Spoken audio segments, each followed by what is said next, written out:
Olá, boa noite. Aqui estamos para mais uma live. E hoje vamos falar sobre a morte e a elaboração do luto. Assunto muito interessante, se bem que falar de morte ainda hoje é um tabu, muitas pessoas têm como um tabu, mas é necessário que nós falemos de morte. Nesta vida, a gente se prepara para tudo, se prepara para nascer, nós nos preparamos para a profissão, nós nos preparamos para a formação acadêmica, nós nos preparamos para viajar, nós nos preparamos para tudo. Na vida, a gente passa o tempo todo nos preparando. A única coisa que para o que nós não nos preparamos é para morrer. Mas é importante que, na atual conjuntura, em que a tecnologia, em que as ciências avançam, em que a neurociência avança, é importante que nós estejamos também nos preparando para morrer. A pessoa que melhor morre, ou que tem uma melhor morte, é aquela que se preparou para viver melhor. Vou repetir. Uma pessoa que tem uma melhor morte é aquela que se preparou para melhor viver. Grave isto. Anote isto aí. É uma filosofia minha, que eu adoto já há muito tempo. Por isso eu procuro viver bem, viver de forma melhor em todas as circunstâncias. Por exemplo, na atual circunstância que nós estamos vivendo, de pandemia, de quarentena, eu não estou nem aí para pandemia, para quarentena, para coronavírus, Covid-19. Não estou nem um pouco preocupado com isso. Eu estou bebendo e comendo para isso. Estou me preparando para isso. Sinceramente, eu não tenho a menor preocupação com isso. Por quê? Porque eu procuro viver bem. Então a minha morte vai ser uma morte boa, porque eu tenho a vida que preparei para vivê-la. Eu vivo de forma melhor para que eu tenha uma morte melhor. Eu já enfrentei a morte algumas vezes, já superei a morte algumas vezes. A última vez, a penúltima vez foi um infarto.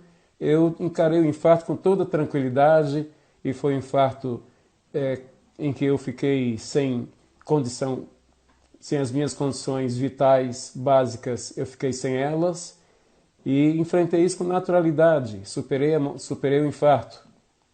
Recentemente eu tive um AVC isquêmico, foi uma coisa séria, mas quando eu percebi que essa era a realidade, eu a enfrentei com naturalidade. Não me preocupei, entreguei para Deus e procurei com naturalidade enfrentar a circunstância. Era uma circunstância horrível, mas eu enfrentei com naturalidade e em 28 dias eu me recuperei, ok? Então, mas isso não é uma primazia minha, é um privilégio, não é um privilégio só meu, é um privilégio de todo mundo que procura viver a vida com tranquilidade, não se entrega ao pânico, aceita as coisas quando está enfermo, aceita a sua enfermidade, com naturalidade, administra e gere as suas emoções, não se desequilibrando e enfrentando as coisas de cabeça erguida. Então, sempre que nós enfrentamos as coisas de cabeça erguida, você tem uma probabilidade muito grande de vencer. Assim é também com a morte. A morte é a coisa mais certa que a vida tem. Um dia eu nasci, para um dia morrer. Isso é a coisa mais certa, é mais óbvia do que a vida tem. Mas, antes de entrar no tema, eu quero dizer que você está aqui numa live da FAMET. E você, porventura, que não conhece a FAMET é uma instituição, é uma empresa de ensino superior. A FAMET não é uma faculdade, é uma empresa de ensino superior que contrata cursos de outras faculdades. Então, e quem certifica são essas faculdades. Nós somos responsáveis pela direção pedagógica, somos responsáveis pela administração dos cursos, mas quem certifica são as faculdades parceiras. Nós temos contrato de parceria, contrato de convênio. Então, a FAMET é uma empresa de ensino superior. E já estamos no mercado de trabalho há 12 anos, desde 2008, portanto. Então, nós temos um prazer muito grande de falar da FAMET. Eu sou Manuel, Dr. Manuel, o diretor-geral da FAMET, fundador também da FAMET, e tenho imenso prazer em estar conversando com você nesta noite, através desta live. E nesta noite nós vamos falar de a morte e a elaboração do luto. Muita gente se pergunta o que é o luto, o que significa o luto. Muita gente fala sobre luto, fala de luto, eu estou de luto. Mas, na verdade, o que é o luto do ponto de vista da psicanálise? O luto é uma reação psicológica frente a uma situação de perda. Luto é uma reação psicológica frente a uma reação de perda. A dor emocional de ter perdido algo ou de ter perdido alguém significante, uma coisa significante que era significante para as nossas vidas. Todo sentimento de perda é um sentimento de luto. Repetindo, todo sentimento de perda é um sentimento de luto. Você perde um objeto valioso para você, então a perda desse objeto é um sentimento de luto. Por quê? Porque é o pesar embutido nesse sentimento. Então, todo sentimento, tudo que você perde, recentemente, por exemplo, eu passei por um luto. Eu tinha um gato muito lindo e muito inteligente. E ele viveu comigo 20 anos. Foram 20 anos. Era meu companheiro, me dava carinho a ele. Ele era tão identificado comigo que o miado dele parecia que ele estava chamando meu nome. Manuel! A gente tinha uma identificação muito grande. Aqui no meu escritório, todas as noites, ele ficava na cadeira aqui do lado. Ele aprendia comigo, acho que ele se tornou um gato acadêmico, um gato universitário. Pois bem, há 15 dias atrás, o meu amiguinho felino, o meu irmãozinho felino, morreu.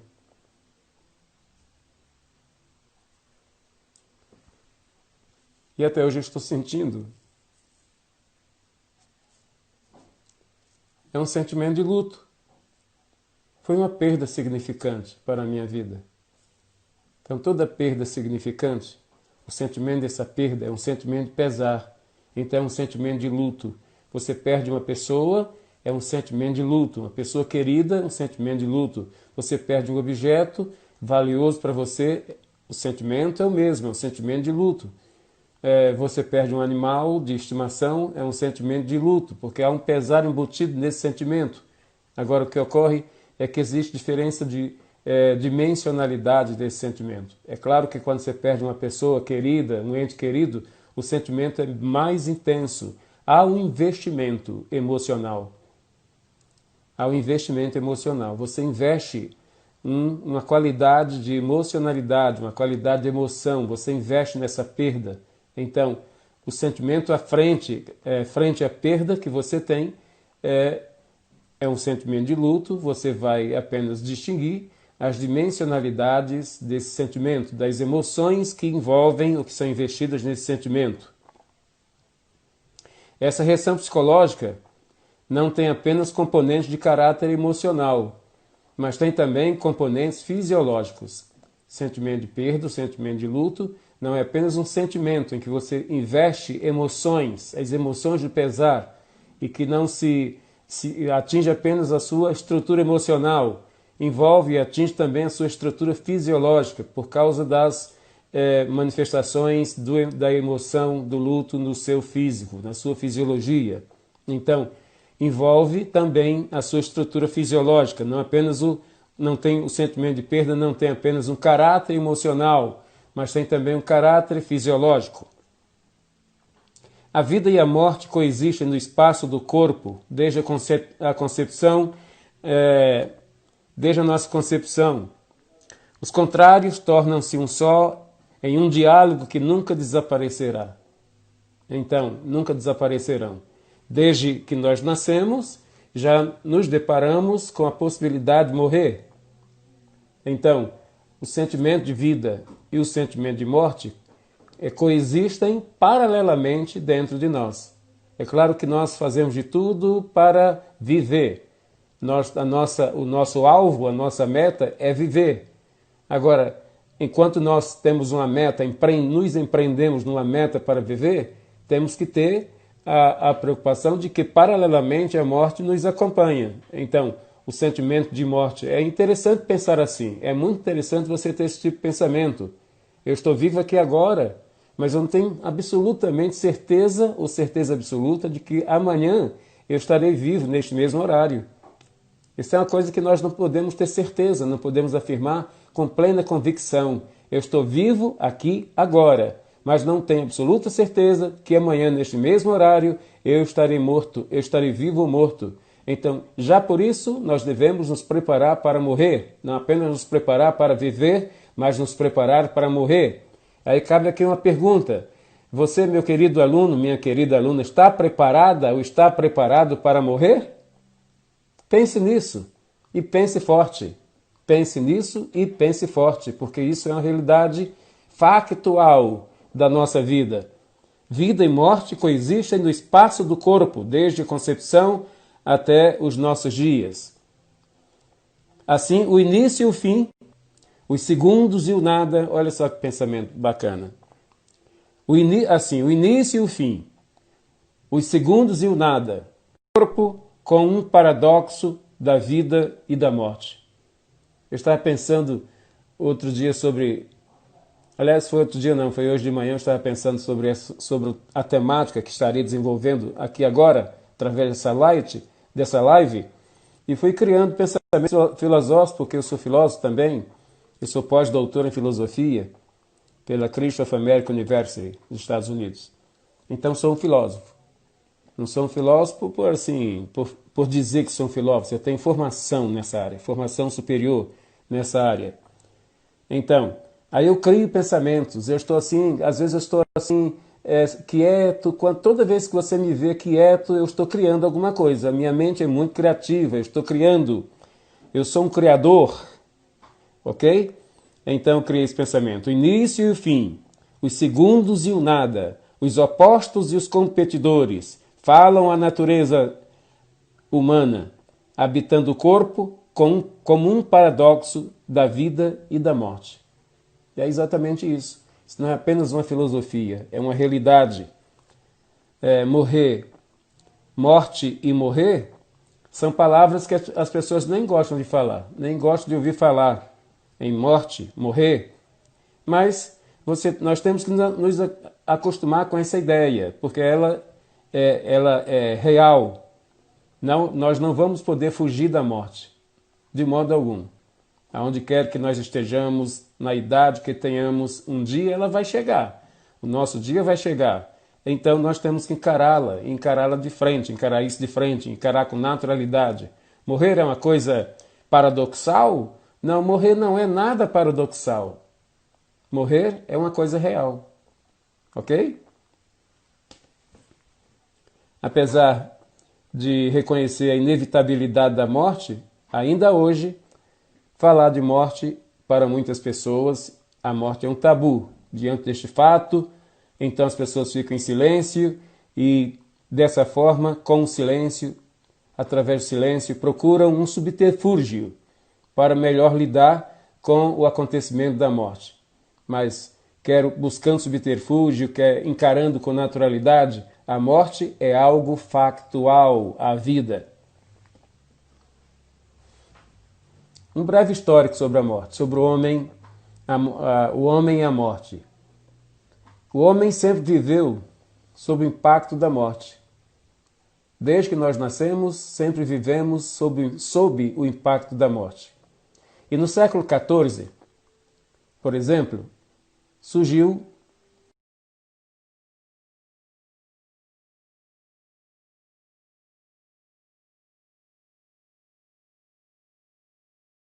caracterizou a visão catastrófica da morte que atormentava e angustiava a sociedade.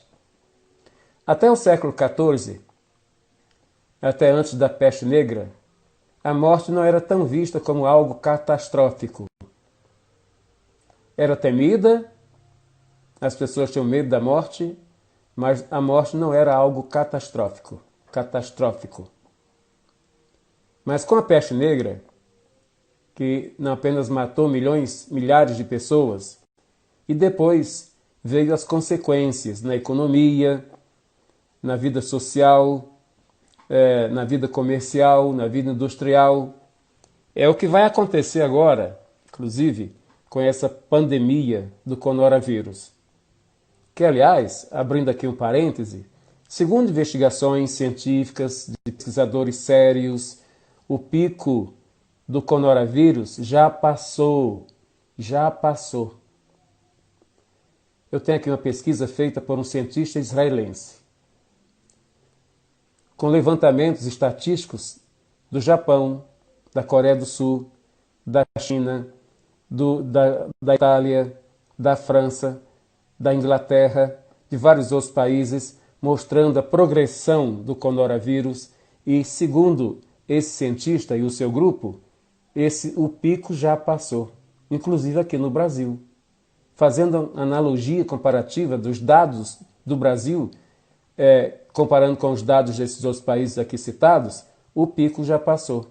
Agora, o que está acontecendo? O que está acontecendo é uma ditadura que foi começada pelo governador de São Paulo.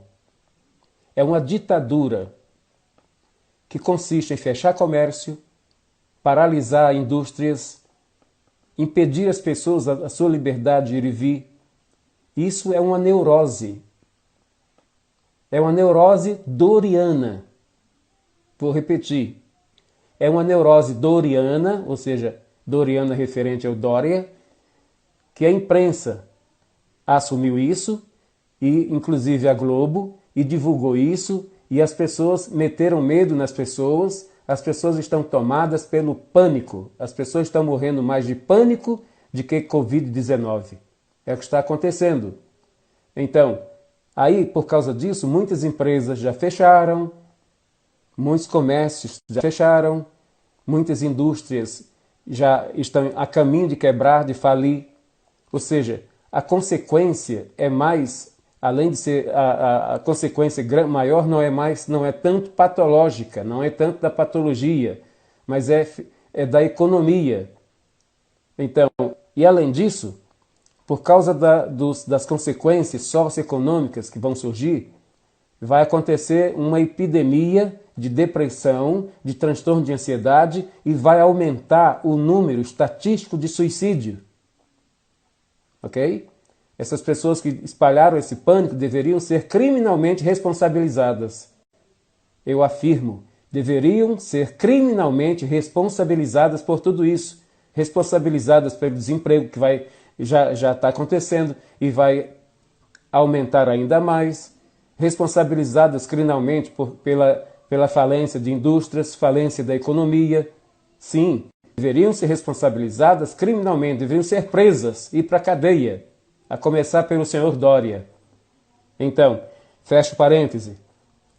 Como na peste negra, a partir da peste negra, no século XIV, aí a morte passou a ser vista com esse conceito catastrófico. Por causa da angústia, do atormento da sociedade. Então, naquela época, aconteceu a mesma coisa que está acontecendo hoje.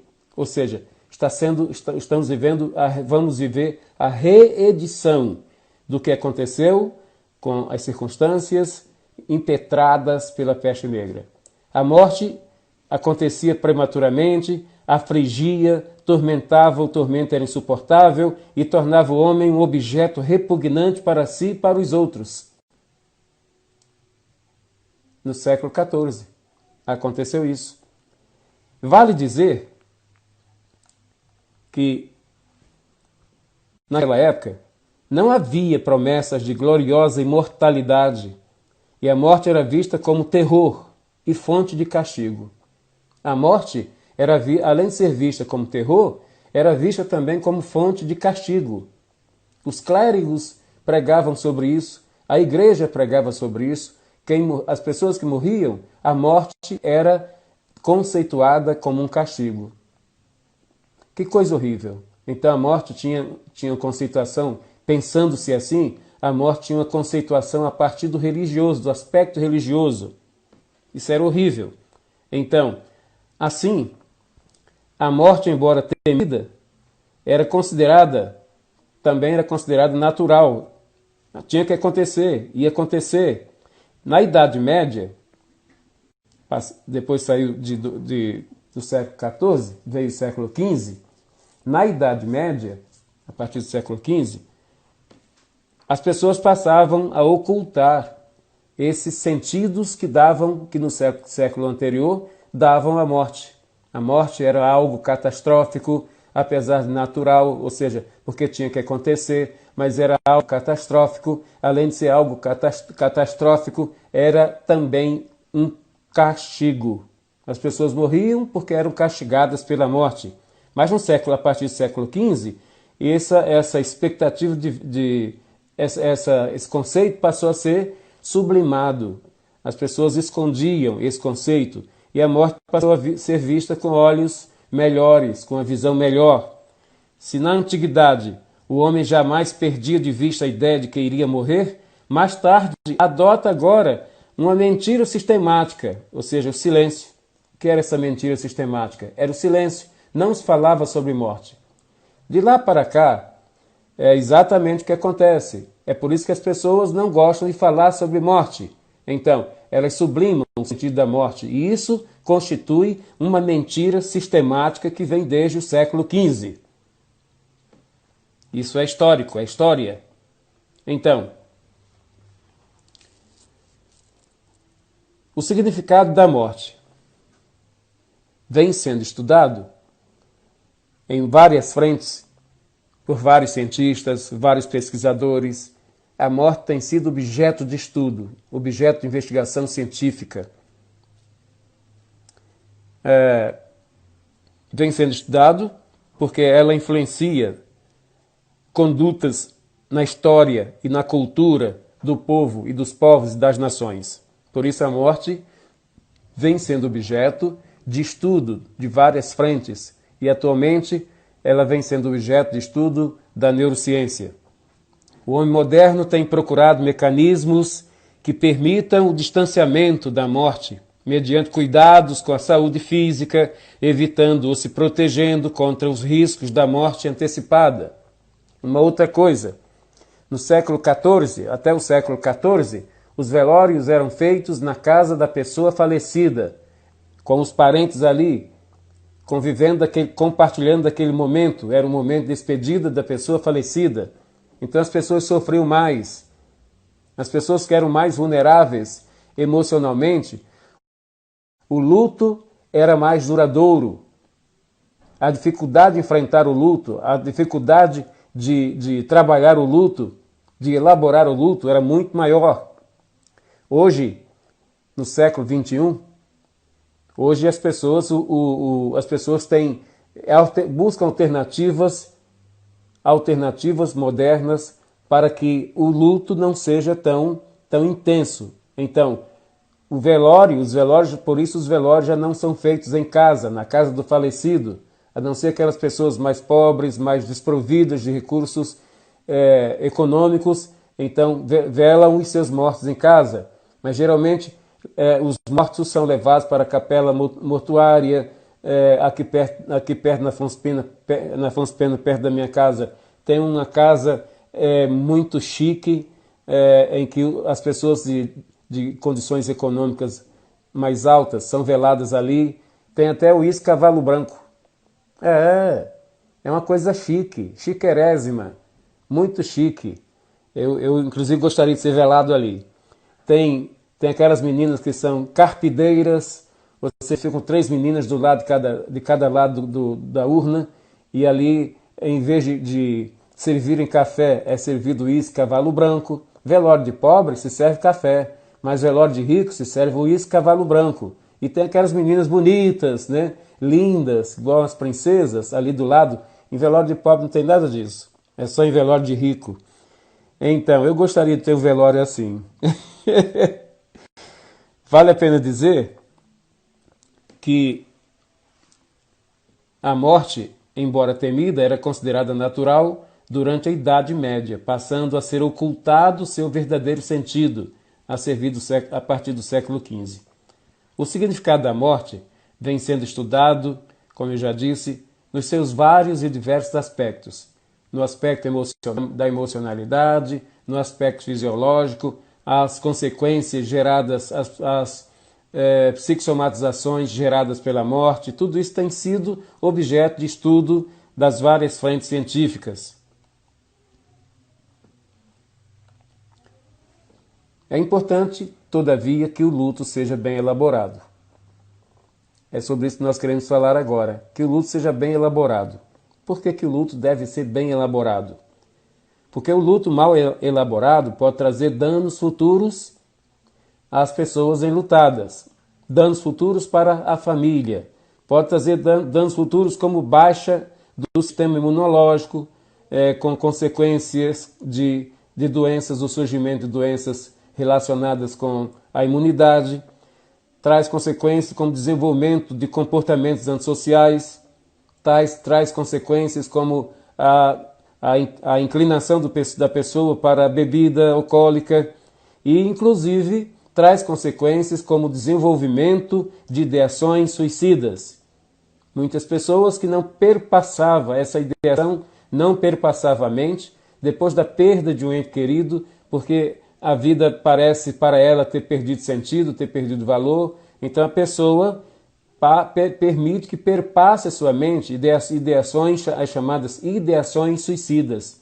E a pessoa passa a viver no risco de suicídio. Então, ela faz coisas que antes não fazia, como, por exemplo, a pessoa que não era viciada em álcool, em bebida alcoólica, passa a se tornar um bebedor, um beberrão, e acaba se tornando um dependente da bebida alcoólica. Outros, para amenizar ou anestesiar a dor do pesar, passam a usar drogas, ou então passam a usar remédios, drogas lícitas, assim, sem controle. Outros vão usar drogas ilícitas mesmo. Quer dizer, essas são comportamentos antissociais causados pela dor. A pessoa quer apagar a dor, ela quer minorar a dor, ela quer anestesiar a dor do pesar. Então, como ela não consegue naturalmente, ela parte para a permissibilidade dessas condutas, dessas ideias e comportamentos.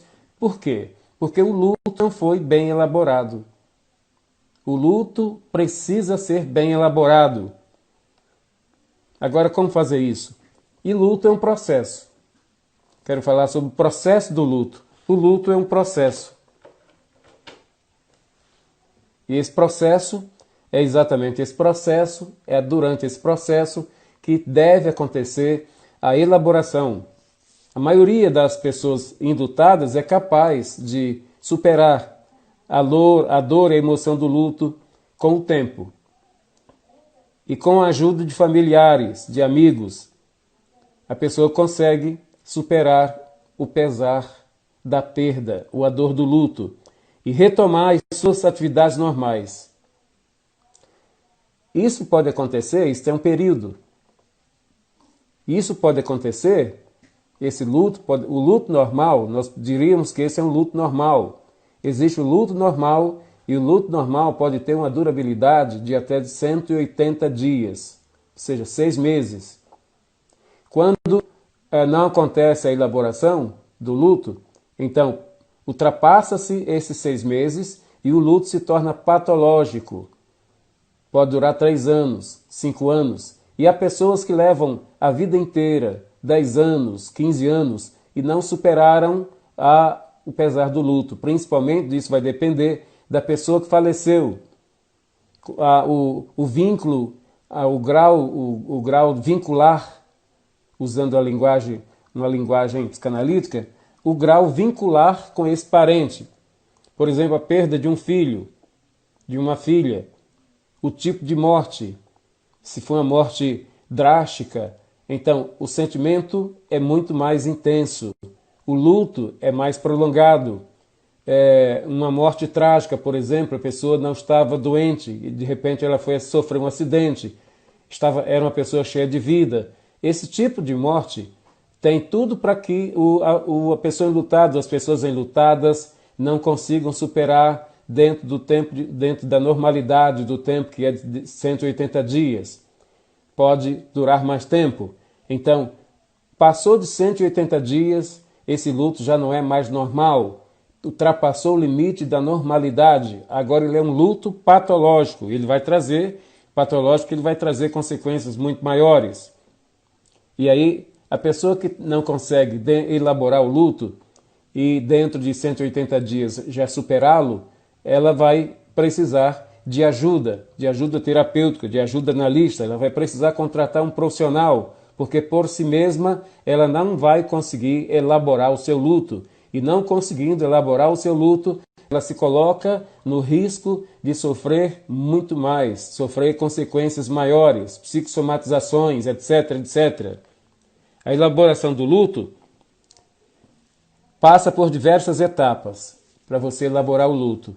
Você precisa passar por diversas etapas. E nessas etapas podem predominar emoções muito dolorosas. Essas etapas contêm uma mistura de emoções e respostas psicológicas, respostas psíquicas. E a pessoa enlutada necessita desenvolver, por isso mesmo, ela precisa desenvolver 4 tarefas.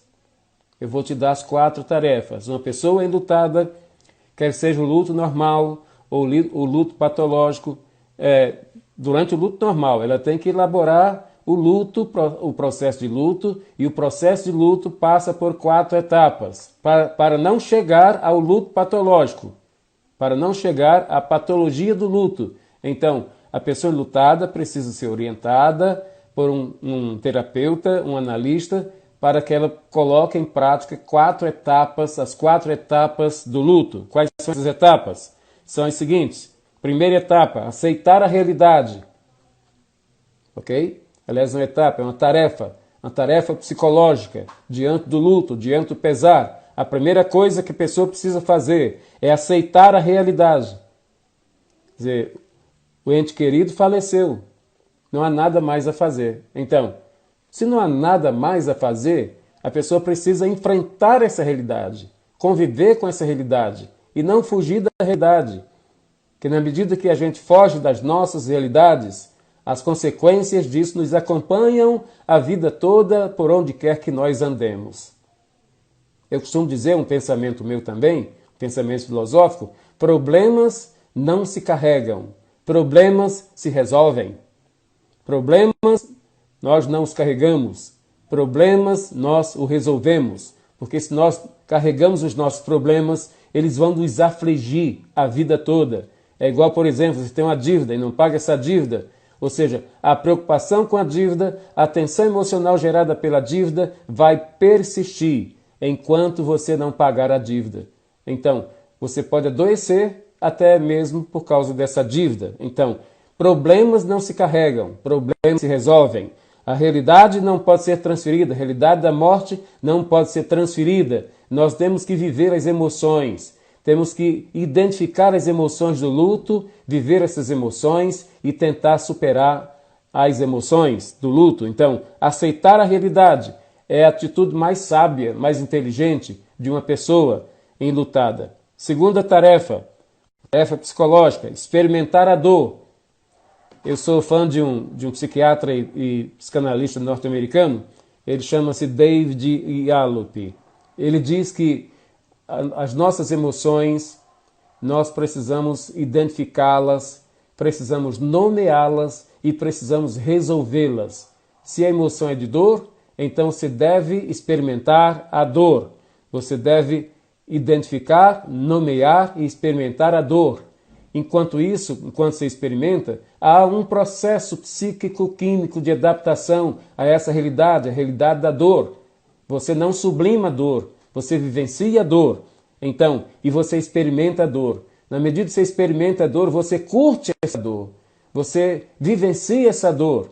É melhor assim, porque o seu organismo vai se adaptar a isso e vai se instalar um condicionamento. Você diz, eu sofri a perda, está doendo, eu reconheço a dor, eu nomeio essa dor é a dor do pesar, eu tenho que viver isto e curtir isto, porque eu preciso suplantar isto, eu preciso carregar esta dor, eu não posso carregar esta dor, eu não posso transferir essa dor, porque seria transferir o meu próprio sofrimento. Então, experimente a dor, é sábio. Terceira tarefa psicológica, se adaptar ao mundo no qual a pessoa que faleceu não está mais presente, ela está ausente. Então, se adaptar, um processo de adaptação. Nesta vida, nós precisamos nos adaptar a muitas coisas. E o ser humano é um ser adaptável. Nós nos adaptamos a situações novas, nós nos adaptamos ao novo. Muitos de nós temos dificuldade de aceitar o novo, mas acabamos nos adaptando ao novo. Ou seja, então, sobretudo nessa situação de luto, embora seja uma das situações mais difíceis que nós temos que nos adaptar, mas é imprescindível adaptarmos-nos ao luto, à dor, adaptarmos-nos ao ambiente em que o falecido não está mais presente. Há muitas pessoas que na hora do almoço deixam a cadeira vazia, porque aquela cadeira era a cadeira que o falecido se estava. Aquele lugar não pode ser preenchido por mais ninguém. Ou seja, isto é prorrogar psicologicamente a dor do pesar. Isso é prorrogar o sofrimento. Até quando você vai conviver com esta mentira? É uma mentira psicológica, é uma mentira sistemática, é psicológica. Até quando você vai conviver com isso? Então, enquanto você persistir na ideia de prorrogar, de continuar com essa mentira psicológica, o seu luto vai ser prorrogado, o seu luto vai ser muito maior e muito mais sofrível. Então, adaptar-se é a palavra de ordem. E a quarta tarefa é reposicionar emocionalmente o falecido e olhar para o futuro.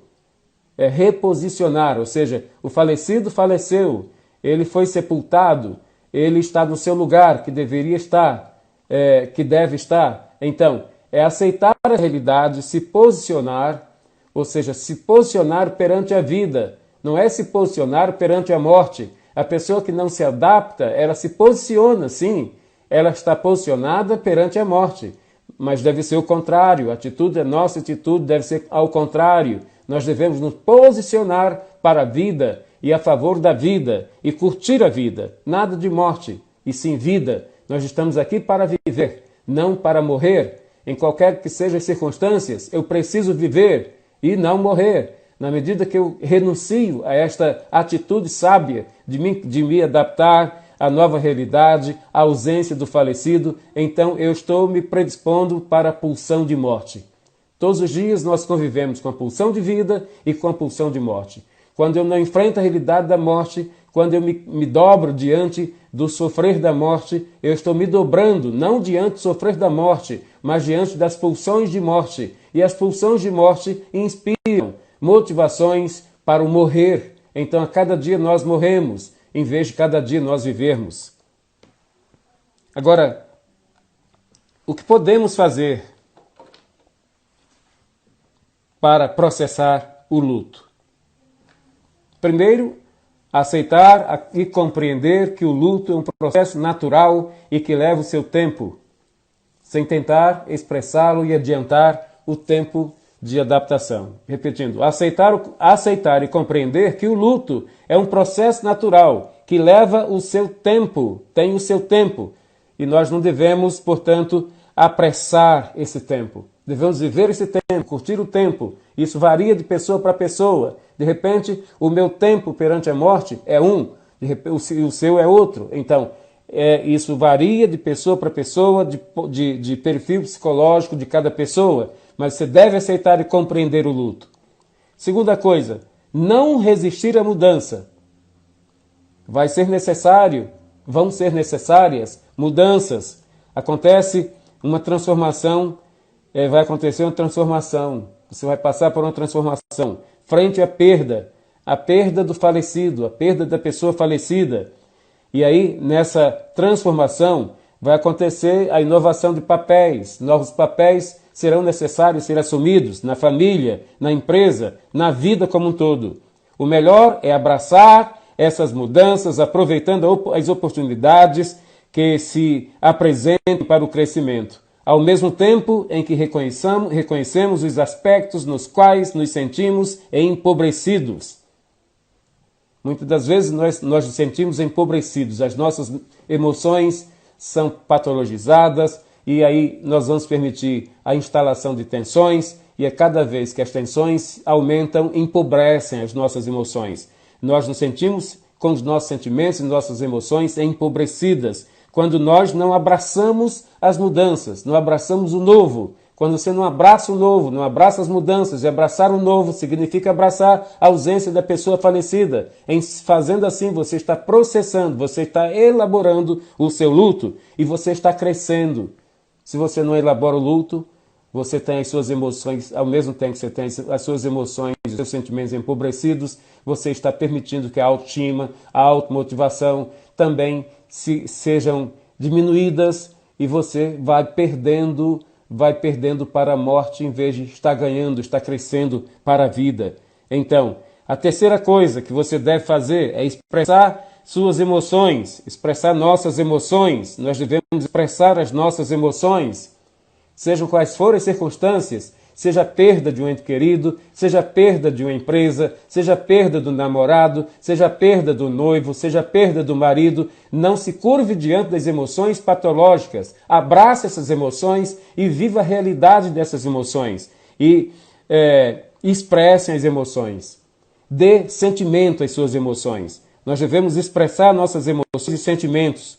E como fazer isso? Comunicá-las, não reprimi-las. E se for necessário, procurar a ajuda de um profissional. Ou seja, como é que você faz isso? Como você expressa suas emoções e sentimentos? Comunicando essas emoções, comunicando esses sentimentos, em vez de reprimir as emoções, em vez de esconder as emoções, em vez de vivenciar uma mentira sistemática, ou seja, sublimando as emoções, curta as emoções que lhe vierem pela frente. Viva as emoções. Não deixe que essas emoções fiquem internalizadas, fiquem recalcadas. Comunique as suas emoções. Fale disso com as pessoas e busque ajuda. À medida que você fala disso, você externaliza as emoções patológicas. Na medida que você fala, você coloca para fora aquilo que está doendo em você, aquilo que está ardendo dentro de você, está consumindo você com angústia. Então, fale disso, expresse as suas emoções, ponha para fora as suas emoções. É a terceira coisa que você precisa fazer, que a pessoa que quer elaborar o seu luto precisa fazer. A quarta coisa é estar rodeado de vida. Estar rodeado de vida. Como assim? Ativar as suas relações sociais.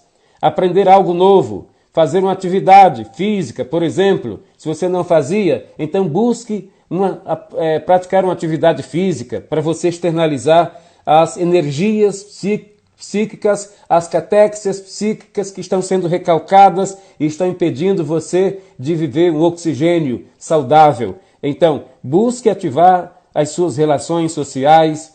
Estar rodeado de vida significa isto. Ative suas relações sociais. Aprenda algo novo.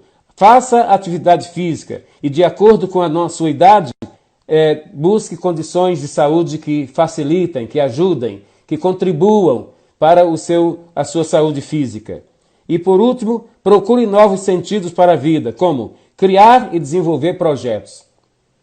Criar e desenvolver projetos. Se você não tem uma mente muito criativa, no momento, no trânsito do luto, no momento do luto, você precisa buscar criatividade.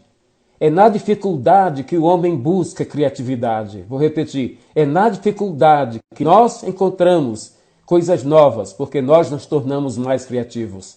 Eu vou repetir. É na dificuldade, seja ela qual for, é na crise, seja ela qual for, que nós nos deparamos com as situações novas, porque a nossa mente se torna mais criativa. Então, procure novos sentidos para a vida, permitindo que a sua mente, dando à sua mente a possibilidade de ser uma mente criativa.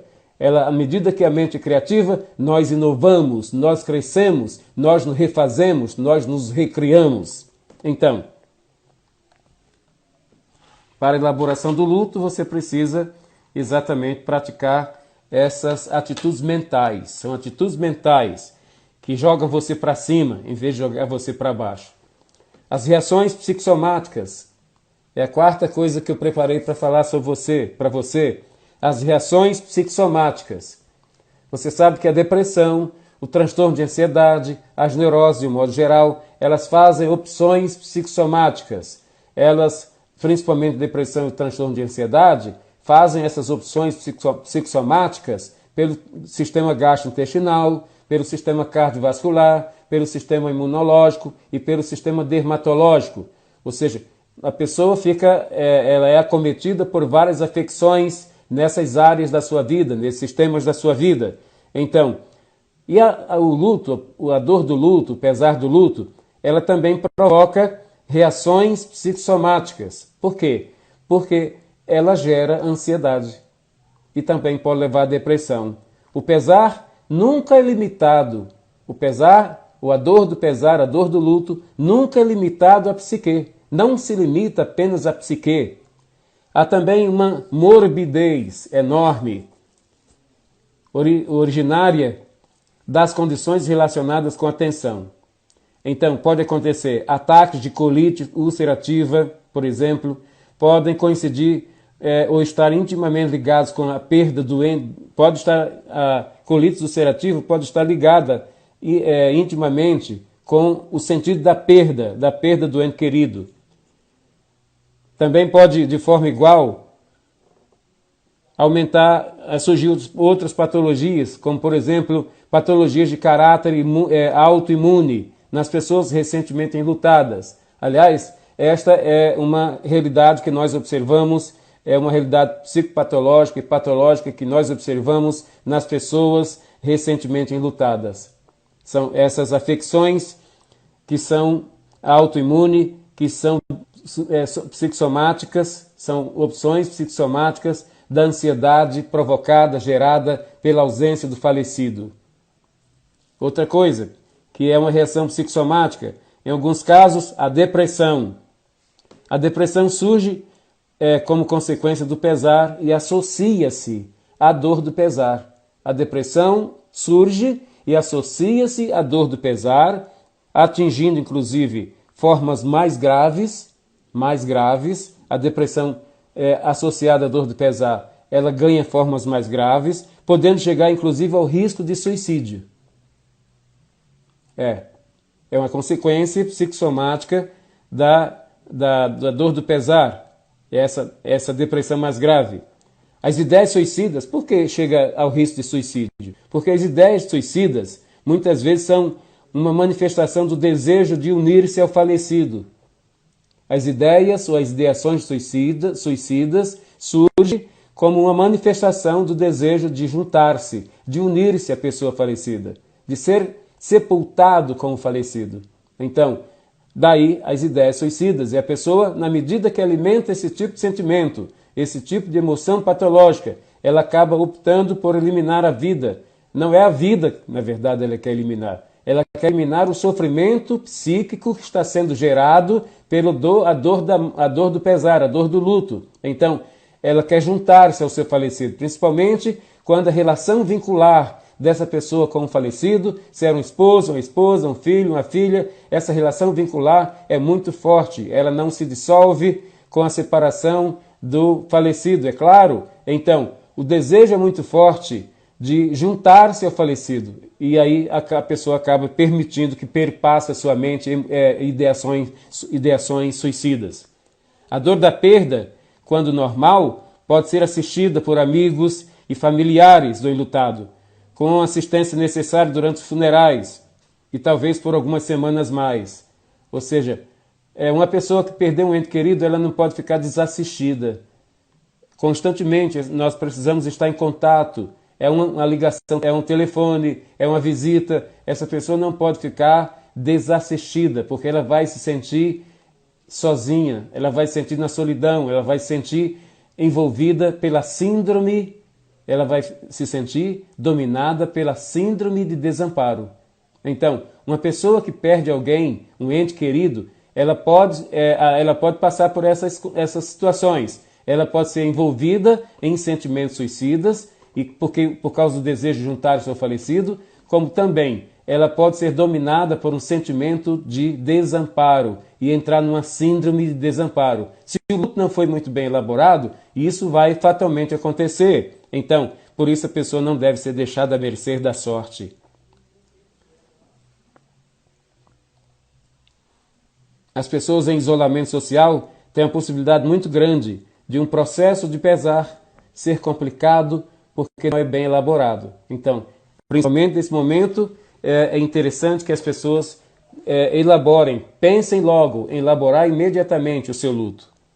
Agora eu quero falar, finalizando esse estudo, sobre os 5 estágios fundamentais do luto. O processo de luto dá-se tanto com as pessoas humanas, com os humanos, como também com os animais. Sabiam que os animais também vivenciam luto? Eles têm pesar, eles têm sentimentos, eles têm emoções. Então, quando um ser humano morre, o seu animal querido sente a perda dele, a ausência desse ser com quem existia uma relação vincular, afetiva. Então, o animal também sente, e o animal curte um luto, ele sofre um luto. Mas o ser humano, normalmente, ele passa por 5 estágios. E são esses. A negação. Surge na primeira fase do luto, a negação. É o momento em que parece impossível a perda. E a pessoa nega essa perda, ela não aceita a perda, ela nega a perda. Então ela passa por um estágio de negação. Não poderia, a pessoa começa a questionar, isso não poderia ser real, não poderia acontecer comigo, mas por que está acontecendo comigo? A pessoa entra num estágio de negação da realidade, negação do falecimento. O segundo estágio é a raiva. A raiva surge depois da negação, mas mesmo assim, apesar da perda já consumada, a pessoa costuma negar-se a acreditar na perda. Então, ela tem raiva, ela tem pensamento de raiva. Ela surge nessa fase como também o sentimento de inveja. Nesta fase, qualquer palavra de conforto parece falsa, custando acreditar na sua verdade, nessa palavra como sendo verdade. Então, a pessoa tem raiva, ela é tomada por um sentimento de raiva decorrente da perda, da realidade da perda. O terceiro estágio é a negociação. Surge como quando o indivíduo começa a perceber a hipótese da perda. Aí perante isso, ela tenta negociar.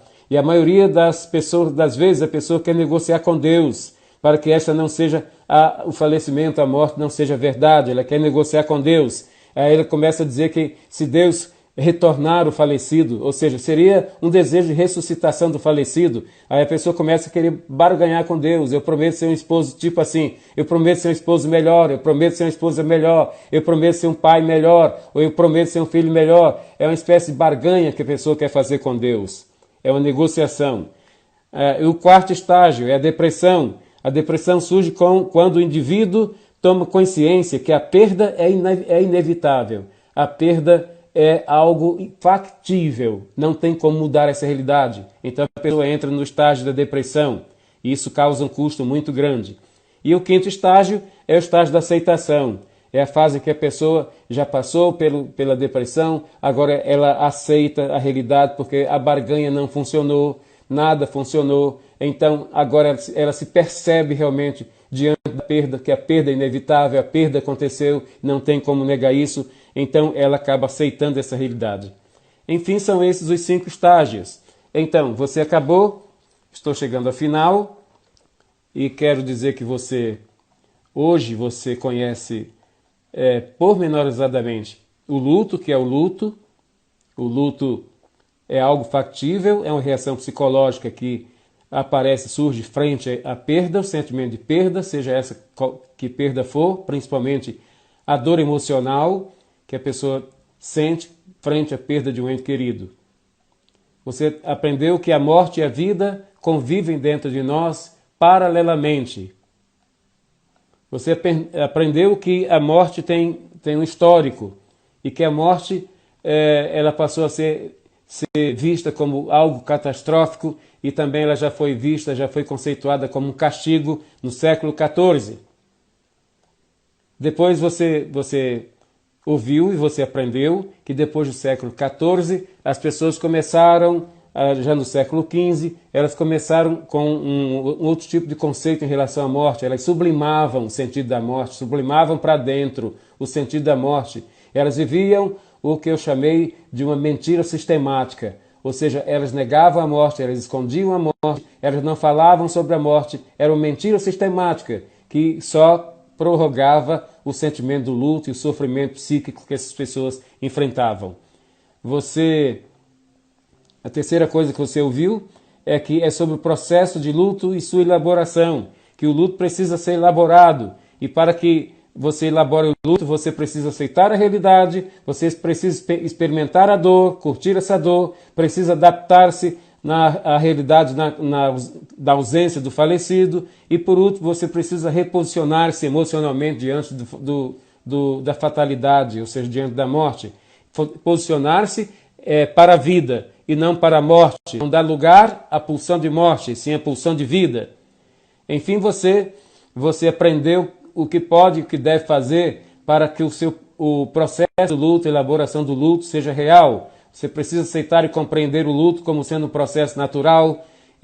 Em segundo lugar, você precisa não resistir a mudanças, enfrentar o novo, enfrentar a nova realidade, principalmente a realidade do novo com a ausência do falecido. Em terceiro lugar, você precisa expressar suas emoções e sentimentos, não esconder essas emoções, reconhecer as emoções, nomear as emoções e viver as emoções e falar das emoções. Ou seja, em quarto lugar, você precisa estar rodeado de vida. Ou seja, você precisa mais do que nunca buscar a vida, buscar sentido para a sua vida. Você precisa aprender algo novo, praticar algo novo. Você precisa se recriar, se refazer, permitir pensamentos positivos, criativos na sua mente. Por último, você aprendeu que deve procurar sentidos novos para a vida, ou seja, criar e desenvolver projetos para a sua vida, tornar a sua mente e o seu psiquismo mais criativo. Você aprendeu que o luto passa por 5 estágios. E o primeiro é o estágio da negação, o segundo é o estágio de raiva, o terceiro é o estágio de negociação, o quarto é o estágio de depressão e o quinto é o estágio de aceitação. Então, eu espero que desta feita você saiba tudo sobre morte e luto e você possa não apenas viver isto como realidade para a sua própria vida, mas você possa falar disto, você possa ensinar isto e você possa levar isto para o seu consultório, para a sua clínica e ajudar de forma eficaz os seus pacientes, aqueles que sofreram a perda de alguma coisa, principalmente a perda de um ente querido. Ok, então que você tenha uma boa noite, um bom aproveitamento desse estudo e que você possa crescer muito com esse estudo.